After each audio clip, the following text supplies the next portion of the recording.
Papa m'a dit qu'il veille sur moi, que si je l'appelle, il me répondra. Ma Bible au quotidien, Dans le le verset malheur, du jour. il sera 2 Corinthiens chapitre 5, le verset 17, je cite. Si quelqu'un est en Christ, il est une nouvelle créature. Les choses anciennes sont passées, voici, toutes choses sont devenues nouvelles. Fin de citation, glorifions le Seigneur. Le verset du jour nous révèle la réalité profonde de notre transformation en Christ. Bien-aimés, dans le chapitre 5 de 2 Corinthiens, Paul parle de la nature transitoire du corps physique et souligne l'importance de la vie éternelle en Christ. Paul aborde également la réalité du jugement final et exhorte les Corinthiens à vivre une vie d'intégrité et de fidélité envers Dieu. Le verset 17 est au cœur de ce message de transformation. Paul déclare « Si quelqu'un est en Christ, il est une nouvelle créature. Les choses anciennes sont passées, voici, toutes choses sont devenues nouvelles. » Ce verset exprime alors l'idée d'une transformation radicale qui s'opère lorsque quelqu'un devient disciple de Jésus-Christ.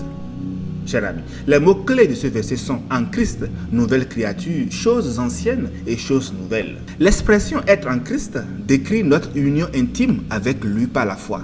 C'est bien plus qu'une simple adhésion intellectuelle ou un engagement religieux.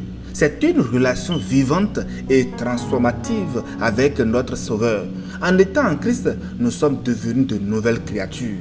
Cette transformation intérieure est une œuvre de l'Esprit Saint en nous. Notre ancienne nature, marquée par le péché et la séparation d'avec Dieu, est crucifiée avec Christ et nous sommes ressuscités avec lui pour vivre une nouvelle vie en lui.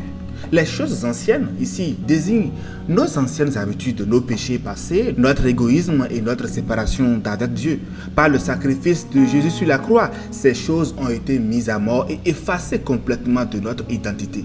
En Christ, chers amis, nous recevons une nouvelle nature, caractérisée par l'amour, la sainteté, la grâce et la communion avec Dieu. Par exemple, si nous étions autrefois enclins à la malhonnêteté ou à l'égoïsme, notre transformation en Christ nous appelle à nous détourner de ces attitudes destructrices et à adopter l'amour, le pardon et le service désintéressé envers les autres.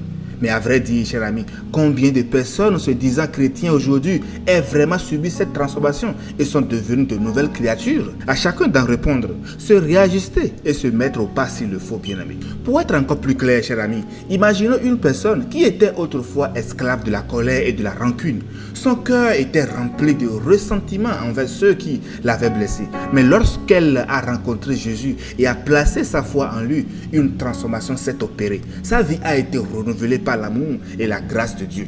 Maintenant, cette personne ne réagit plus de la même manière. Au lieu de nourrir la colère et la rancune, elle choisit de pardonner et de laisser la grâce de Dieu guérir les blessures de son cœur. Cette personne est capable de laisser aller les offenses et de tendre la main de l'amour et de la réconciliation.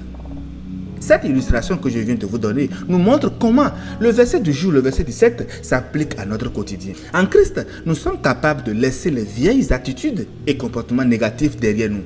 Nous sommes transformés pour vivre selon les valeurs du royaume de Dieu. Il est important de souligner et de préciser que cette transformation n'est pas le fruit de nos propres efforts, mais de l'œuvre du Saint-Esprit en nous. Vous vous souvenez des deux rôles du Saint-Esprit dont nous avons parlé dans notre précédent numéro. Le Saint-Esprit nous apprend à marcher avec Dieu. Il nous rappelle cet enseignement tous les jours. Ainsi, en nous soumettant à l'action transformante de Dieu, en nous nourrissant de sa parole et en restant en communion constante avec lui par la prière, chers amis, nous permettons à sa grâce de nous transformer de l'intérieur. Chers frères et chers sœurs, Jésus fait de toi une personne nouvelle. Ton passé est oublié. Bonne méditation et miséricorde de Christ pour tous.